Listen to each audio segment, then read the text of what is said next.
మీ జగన్ ముఖ్యమంత్రిగా ఉండగా ఏం చేశాడో తెలుసా? మన ఎమ్మెల్యేను మీ జగన్ హౌస్ అరెస్ట్ చేశాడు. ఇంట్లో నుంచి కదలనేలా ఎన్నిక అయ్యేదాకా. ఎన్నిక సాఫీగా జరిగించాం. జరిగితే తెలుగుదేశం పార్టీ వాళ్ళు గెలిచారు. మున్సిపల్ చైర్మన్గా తెలుగుదేశం పార్టీకి సంబంధించినవాడు మున్సిపల్ చైర్మన్ కాదు, వాళ్ళకి సంబంధించినవాడు అయినాడు. నాతో మళ్ళీ ఎమ్మెల్యే నా దగ్గరికి వచ్చాడు. ఏంది ఇది, మన ప్రభుత్వంలో నువ్వే నన్ను ఇంట్లో నుంచి కదలకోకుండా కట్టడి చేసి తెలుగుదేశం పార్టీ 18 స్థానాలు వాళ్ళ ఉన్నాయి, 16 స్థానాలు మనవి ఉంటాయి, 2 స్థానాలే కదన్నా లాగేసి ఉంటే సరిపోయేది కదన్నా, నన్నే నువ్వు కట్టడి చేస్తే ఎట్టన్నా అని. అరే నేను అన్న, ప్రజాస్వామ్యంలో గెలిచాం, ఏదైతే గెలిచామో అదే మనది. దేవుడు ఆశీర్వదించాలి, ప్రజలు ఆశీర్వదించాలి, అప్పుడే ఏదైనా కూడా ఆ పదవి మనం తీసుకోవాలి, అప్పుడే ఆ పదవికి గౌరవం అని చెప్పి నేను చెప్పా. కానీ ఆ రోజు రాజకీయాలు మనం అలా చేస్తే ఈరోజు అదే తాడిపత్రిలో అదే పెద్దారెడ్డి పరిస్థితి. ఎలక్షన్స్ అయిపోయిన తర్వాత తాడిపత్రి నియోజకవర్గంలో ఒక ఎమ్మెల్యేగా పోటీ చేసిన మన ఎమ్మెల్యే క్యాండిడేట్ను ఊర్లోకి రానికోకుండా పోలీసులు కట్టడి, ఊర్లోకి రాకోకుండా తాడిపత్రిలో అదే ఎమ్మెల్యే, ఇప్పుడు ప్రస్తుత ఎమ్మెల్యే అభ్యర్థి ఊర్లోకి వస్తే నిన్ను కొడతాం, తిడతాం, ధ్వంసం చేస్తామని చెప్పి ఏకంగా ఆర్డర్లు పాస్ చేసి ఇల్లులు ధ్వంసం చేసి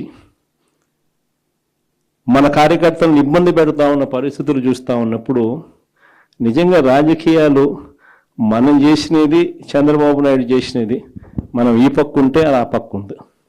ఎందుకు ఈ విషయాలన్నీ చెప్తా ఉన్నానంటే, నాయకుడు అనేవాడు ఎలా ఉండాలి అనేదానికి నిదర్శనం.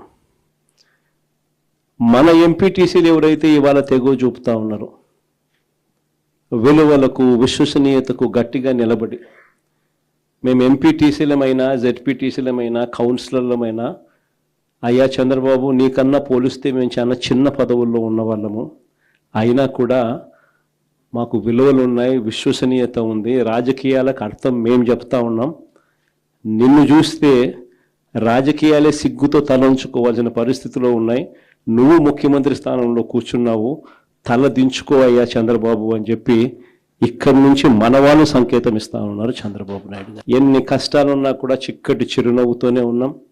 చిక్కటి చిరునవ్వుతోనే ప్రజలకు చెప్పిన ప్రకారం మేనిఫెస్టోలో ఏదైతే మాట చెప్పామో ఆ చెప్పిన ప్రతి మాట, కోవిడ్ లాంటి కష్టాలున్నా కూడా మీ జగన్ ఏ రోజు కూడా బటన్ నొక్కడంలో ఏ రోజు కూడా వెనకడుగు వేయలేదు. నేను ఒకటి చెప్తా ఉన్నా, ఈరోజు కార్యకర్తలు పడుతూ ఉన్న బాధలు నా కళ్ళతో నేను చూస్తూ ఉన్నా.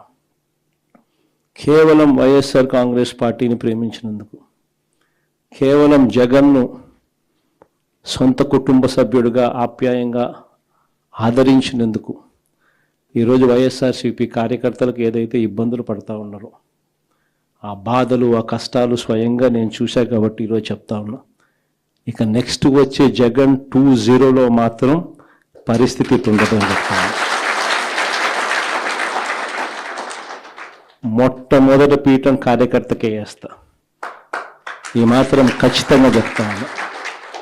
ఈరోజు ఎవరెవరైతే పోలీసులు, ఎవరెవరైతే అధికారులు, ఎవరెవరైతే మిమ్మల్ని ఇబ్బందులు పెట్టారో అందరి పేర్లు నోట్ చేసుకోండి. నేను చెప్తా ఉన్నా, మీరు నోట్ చేసుకోండి. ఒక్కొక్కడిని మాత్రం యూనిఫామ్కు ఉన్న వాల్యూ ఏమిటి అనేది వాళ్ళకి అర్థం కావాలి. యూనిఫామ్ అంటే ప్రజలకు మేలు చేయడం కోసం యూనిఫామ్, అంతేగాని అధికారంలో ఉన్న వాళ్ళ కోసం సలాములు కొడుతూ గులాంగిరి చేస్తూ ఇటువంటి చిత్రహింసలు పెట్టే కార్యక్రమం ఈ రోజైతే ఏదైతే జరుగుతూ ఉందో దీనికి తెర పడాలి అని అంటే, ఏదైతే నువ్వు విత్తినావో అది ఎలా పండుతుంది అనేది నీకు తెలిస్తేనే ఇంకొకసారి నువ్వు ఆ ఇత్తనం ఇత్తడానికి నువ్వు భయపడే పరిస్థితిలోకి నువ్వు వచ్చినప్పుడే ఇది జరుగుతుంది.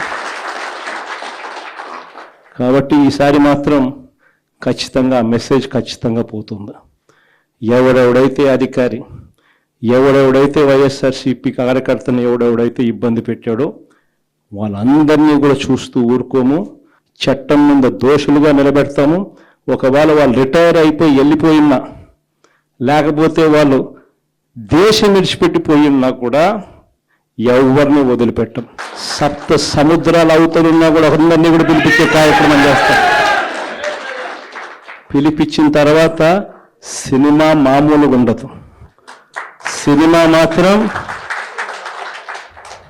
అదో లెవెల్లో ఉంటుంది. సినిమా మాత్రం ఈరోజు ప్రభుత్వం చేస్తూ ఉన్న పనితీరుని చూస్తూ ఉన్నాం.